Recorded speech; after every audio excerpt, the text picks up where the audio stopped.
Maha is not making us healthier. And here's why. It's Justin from Health Made Clear.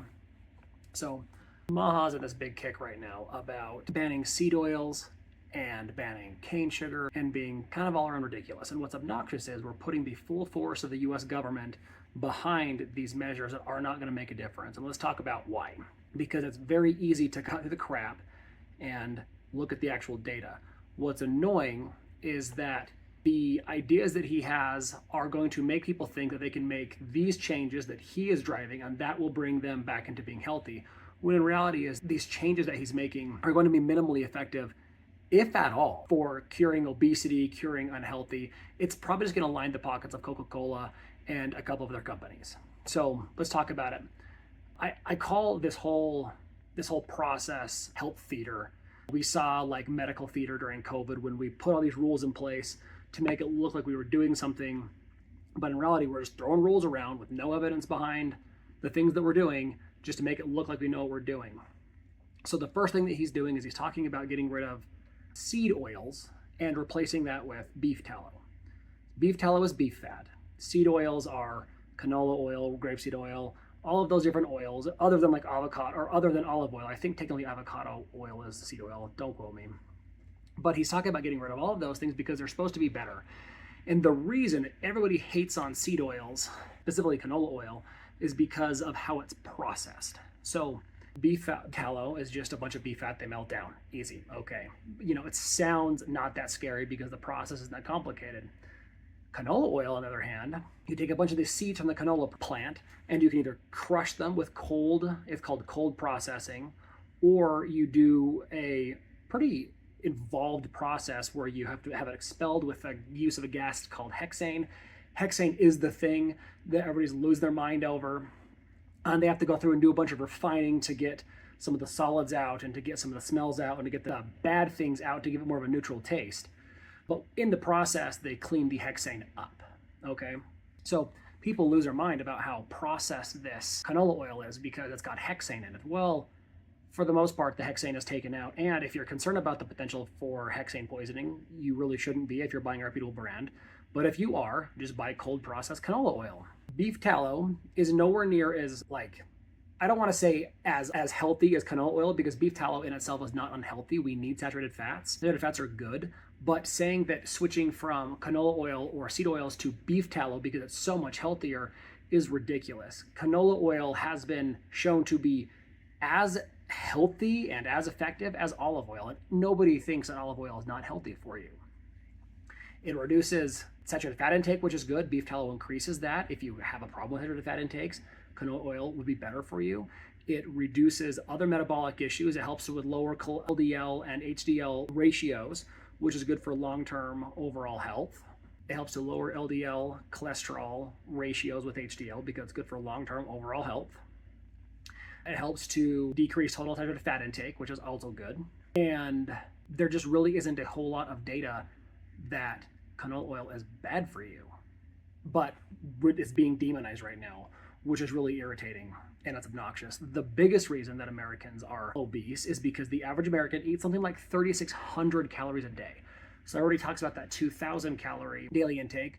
Well, turns out we're almost doubling it. We're at least going over, or we're doing like 75% more of the 2,000 calorie diet than we should be. And that's why we're gaining weight.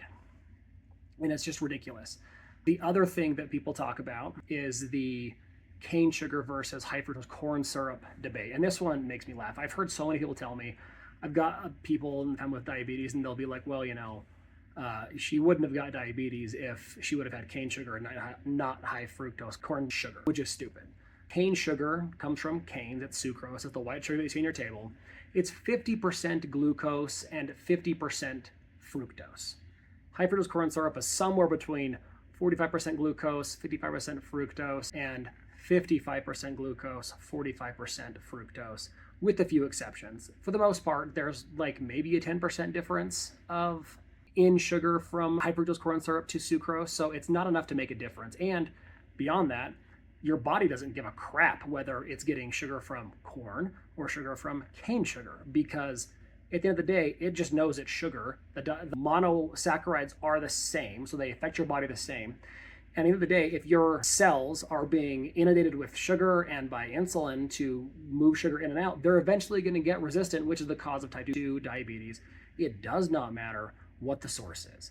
Just simply decreasing the amount of sugars that you're eating is the way to do it. It can be cane sugar, it can be high fructose corn syrup. It does not matter. It just doesn't matter. They talk about cane sugar and they talk about beef tallow because of what I call the natural or the it's from nature fallacy. Basically meaning that, well, if it's from nature or it's natural, it can't be harmful. And that doesn't make any sense on its face because rattlesnake venom is not good for you. I wouldn't recommend getting any in your arm or your leg or wherever. But it's natural, so it should be fine. Ironically, antivenom is a highly processed, highly involved process to get it to be usable. You have to take a little bit of venom, inject it in a big farm animal, like a horse or a cow or whatever, and then you have to let that thing produce a bunch of antibodies. Then you've got to extract that blood, spin that blood around, extract the gamma globulins, put it in a bunch of enzymes, and then package it, put it in a vial, ship it to your hospital so you can rip it out of a vial with a needle and inject it into your arm. Come on, that's a very good thing and it's highly processed. So the argument that the least or the more natural and the least processed it is doesn't really hold up because protein powders are also highly, highly, highly processed. You're taking milk and you're pulverizing it into a powder, then you're shooting it into a tub and you're eating it.